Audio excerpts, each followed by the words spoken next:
Mancing mania, mantap!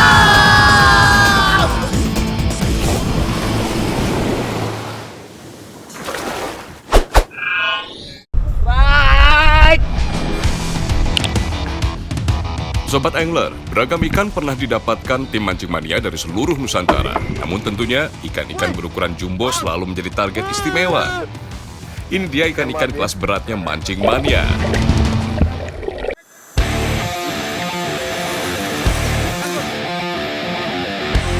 Ikan besar selanjutnya datang dari sungai arus deras di daerah Ketapang, Kalimantan Barat. Hampala, ikan dari keluarga Tombro ini berhasil dinaikkan dengan bobot 5 kg. Ikan yang tinggal di lubuk sungai arus deras ini merupakan jenis ikan yang sangat aktif mencari mangsa dan akan memangsa apapun yang bergerak di depannya. Tarikan dari Hampala memang sangat disukai pemancing, berbanding terbalik dengan rasanya yang hambar. Oke, mancing mania, mantap!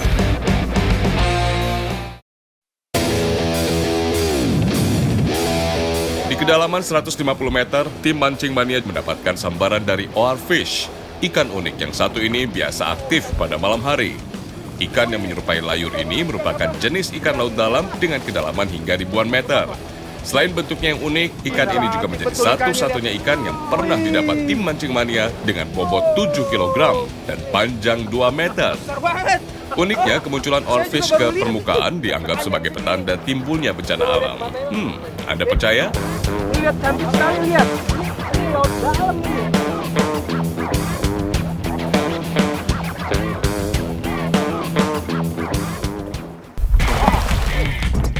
Wih.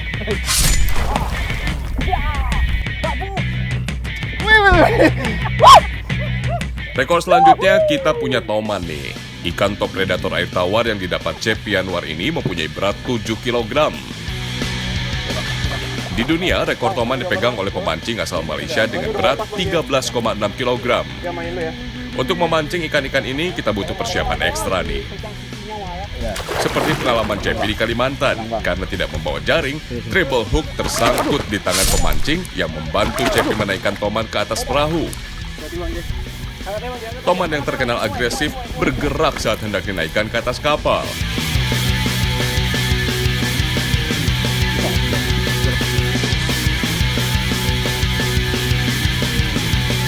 Mantap banget, besar banget tomannya, gile. Walau rupanya menyeramkan, tapi ikan ini memiliki tekstur daging yang sangat lembut. Ikan yang tinggal di karang dan hidup di dasar laut ini didapat tim Mancing Mania di daerah perairan Flores dengan bobot 7 kg. Maori cod dapat tumbuh hingga panjang 100 cm. Seperti ikan karang pada umumnya, ikan ini akan mengalami dekompresi jika dinaikkan ke permukaan.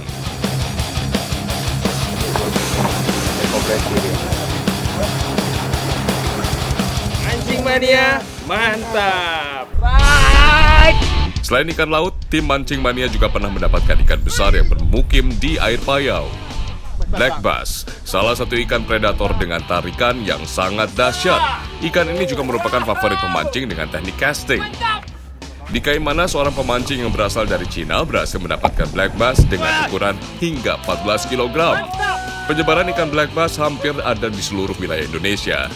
Tapi yang paling populer, ikan ini terdapat di 2 pulau besar Borneo dan Papua.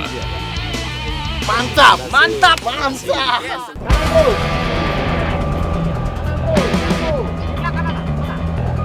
Nah, kalau ikan yang satu ini pasti sudah familiar bagi penonton setia Mancing Mania. Sang GT alias Giant Trevally, ikan yang menjadi favorit pemancing dengan teknik sport fishing ini, didapat Cepi Anwar di Laut Sabu di Nusa Tenggara Timur dengan berat 25 kg.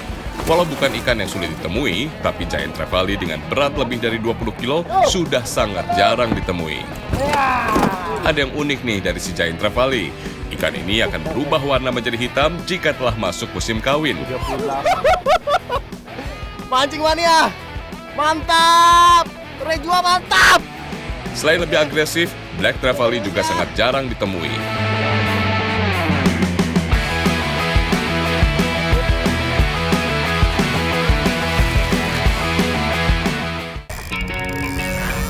Ini apaan nih kan?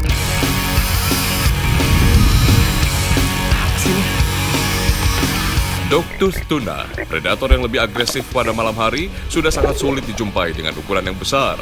Tapi, tim Mancing Mania berhasil mendaratkan seekor tuna gigi anjing dengan bobot lebih dari 65 kg. Menurut catatan, ini menjadi salah satu rekor dogtooth tuna terberat yang pernah dipancing.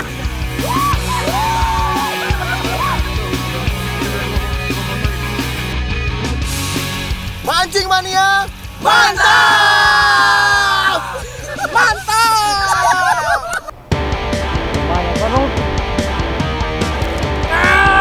Rekor ikan yang pertama berasal dari Indonesia bagian tengah. Di Laut Timor, tim Mancing Mania berhasil menaikkan ikan yellowfin tuna dengan bobot mencapai 110 kg.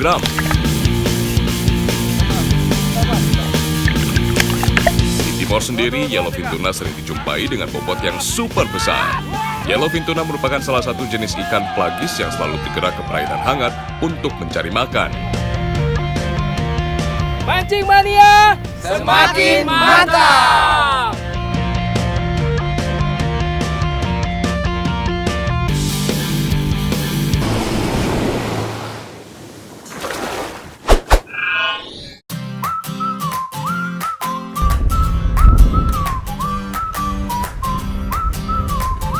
Hari ini saya bergeser ke daerah Bengkunan. Kabarnya di sini merupakan daerah penghasil lobster terbesar di Provinsi Lampung. Sayang, kuatnya tiupan angin mengurungkan niat saya untuk mengikuti nelayan menjaring lobster. Ntar aku geser-geser, gampang. Wah, tapi saya beruntung nih. Ternyata ada lobster yang sudah didapat nelayan dan disimpan di dalam bubu atau keramba di dalam air dan siap untuk dikirim.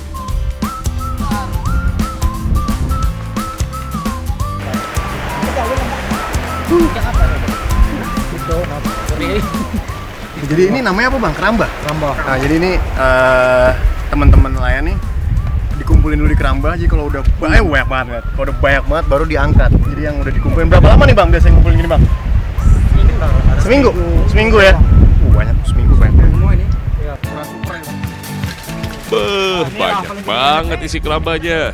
Menurut info dari nelayan, jika sedang bagus, nelayan di sini dapat menjaring lobster hingga 10 hingga 20 kilo per harinya per satu kapal. Mantap! Dengan cepat para pekerja memilih lobster yang akan dikirim sesuai ukurannya.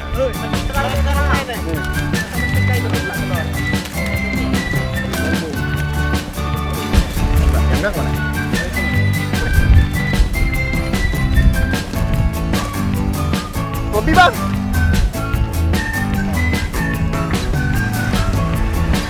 Oh, lumayan gede nih sungutnya. Ini mau dikirim hidup-hidup ke Jakarta ya bang? Hari ini ya?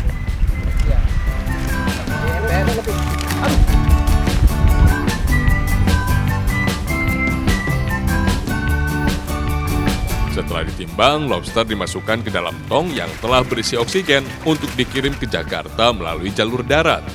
Mantap!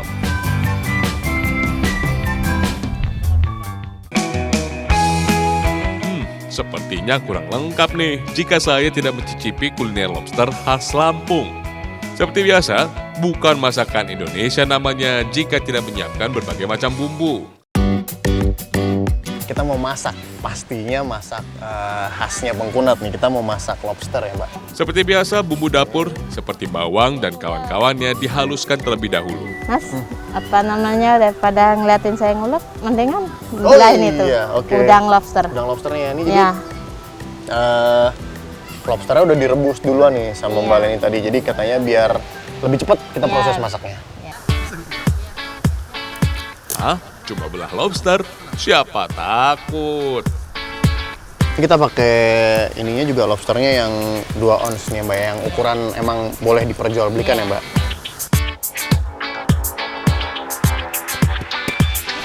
Setelah halus, bumbu dimasukkan ke dalam wajan untuk dimasak. Masukkan air agar bumbu nanti menyerap ke dalam lobster. Setelah air mendidih, lobster pun masuk ke dalam wajan. Walau terkenal dengan kolesterolnya jika makan lobster secara berlebihan, namun jika dikonsumsi secukupnya, lobster juga banyak manfaatnya nih. Sesuai dengan warnanya, jika dimasak menjadi merah, manfaat lobster juga sama nih dengan buah atau sayur yang berwarna merah, yaitu untuk kesehatan mata. Kandungan nutrisi protein pada lobster juga dapat menghindarkan kita pada penyakit jantung. Dan untuk para wanita, kandungan vitamin A dan E pada lobster juga dapat menjaga kelembaban kulit sehingga kulit menjadi lebih sehat. Kalau orang-orang di Bangkunat nih udah bosen ya Bu makan lobster ya? Ya ada yang bosen, ada yang suka, ada yang kena kolesterol tuh tadi. Nih nggak sombong nih kalau orang di sini emang sehari-harinya makan lobster. Kalau kita kan waduh mesti ngumpulin duit dulu beli lobster. Kalau di sini enggak, setiap hari bisa makan lobster. Akhirnya yang ditunggu pun tiba. Lobster telah matang dan siap disantap.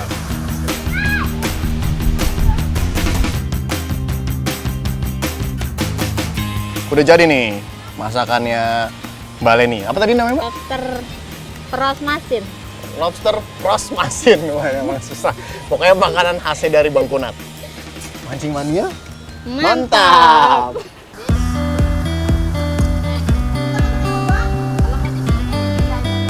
Walau tidak bisa mengambil langsung lobster dari dasar laut, namun saya beruntung masih dapat menikmati lobster yang masih segar, yang langsung diambil dari habitat aslinya. Mantap!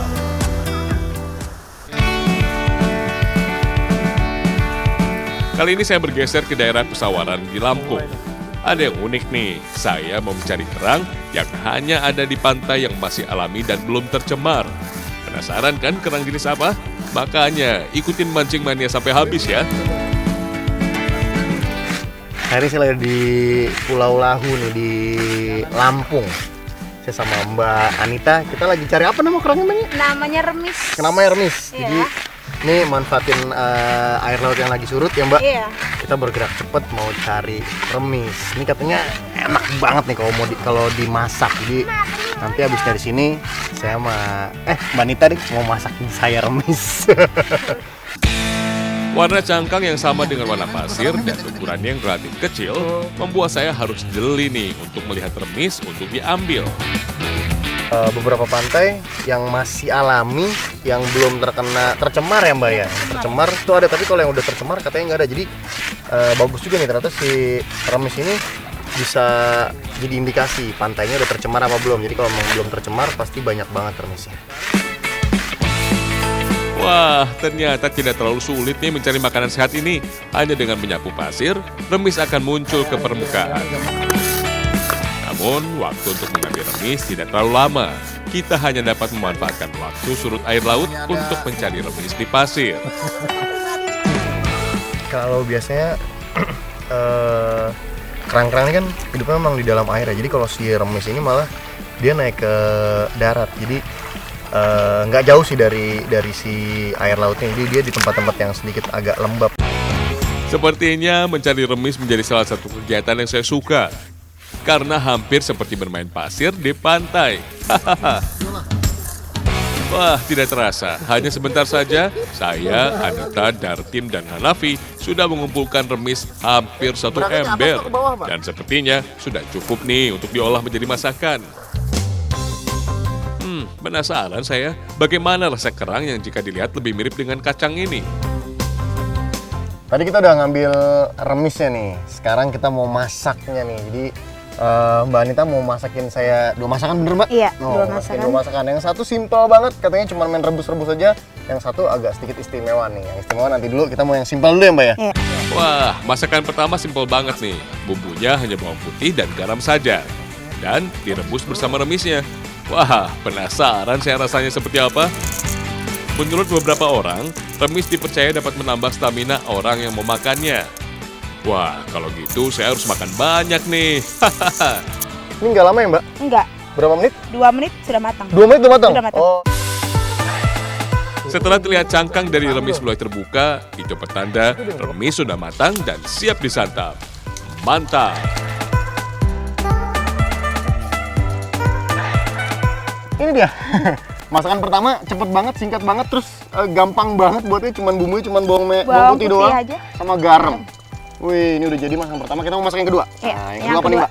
Yang kedua kita buat remis saus tiram. Remis saus tiram. Oke, ini kita taruh dulu ya. Wah, walau sama simpelnya dari masakan pertama, tapi kali ini bumbu yang digunakan cukup banyak. Bawang putih, bawang merah, serta cabai menjadi bumbu dasar masakan yang kedua. Setelah bumbu siap, saatnya memasak. Tumis semua bumbu menjadi satu di dalam wajan.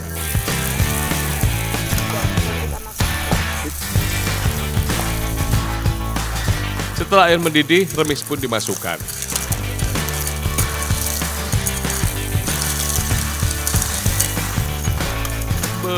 Wangi masakan membuat perut saya lapar. Selain untuk menambah stamina, remis juga berhasil untuk memperlancar jalannya darah, mencegah katarak, mencegah penuaan dini, hingga pencegah kanker. Wah, walau kecil tapi manfaatnya besar ya. Oke, tidak perlu lama, masakan kedua siap dihidangkan. Oke. Menu yang kedua nih. Remis. Remis. Saus tiram. Saus tiram ala Mbak Nita. Mancing mania? Mantap. Wah, saatnya mau manggil yang lain nih. Walau cuaca kurang bersahabat, tapi menikmati makanan dengan sahabat baru sungguh mengasyikan. Mancing mania, mantap.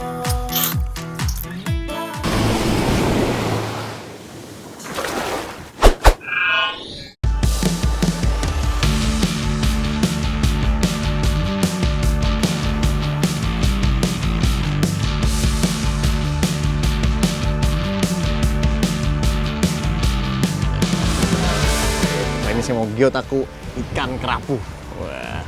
Ouch, sorry. Seperti biasa saya foto dulu.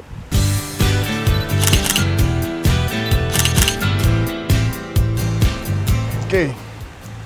Terus foto udah, baru kita mulai tintain seperti biasa. Kita juga pakai tinta yang nggak berbahaya ya. Tinta yang diberikan ke badan ikan pun tidak boleh terlalu tebal atau terlalu tipis. Ini agar kertas tidak rusak. Harus searah, karena kalau enggak sisiknya keangkat.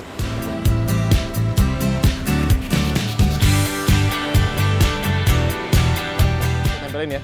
Saat menempelkan kertas, kita juga tidak bisa sembarangan. Oke, pelan-pelan ya Bang. Saya dulu. Hal ini karena kerapu memiliki kulit yang keras dan tajam, sehingga dapat membuat kertas robek. Selain itu, bentuk badan kerapu yang membulat di bagian tengah juga agak sulit ditempelkan pada kertas. Makanya, meski diurut sedikit-sedikit nih, biar ukuran ikan asli dan gambarnya tetap presisi. 1, 2, 3. Oke Bang, angkat dari situ Bang. Agak. Well, ini dia hasilnya. Grouper Gyotaku. Mantap. Ini dia.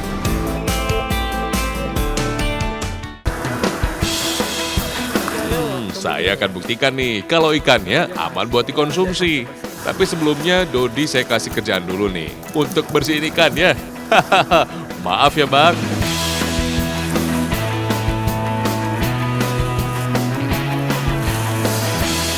Wah, sepertinya ikannya sudah selesai dibersihkan nih. Oke, sesuai janji saya akan membuat ikan kerapu menjadi makanan spesial yang sehat. Bahannya pun cukup mudah didapat.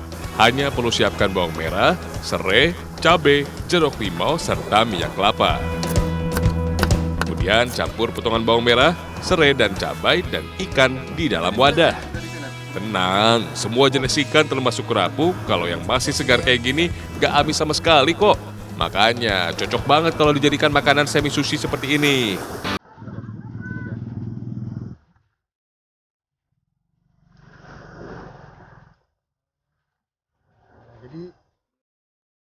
Letakkan campuran potongan ikan dan campuran bumbu di atas daun selada.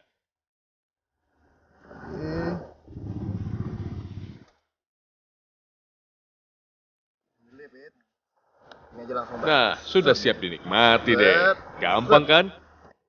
Walau nggak ada api, siapa bilang nggak bisa menikmati ikan segar? Mantap! Saya coba ya Bang Jab. Yakin. Gimana? Mantap? Mantap, mantap. Mancing mania? Mantap.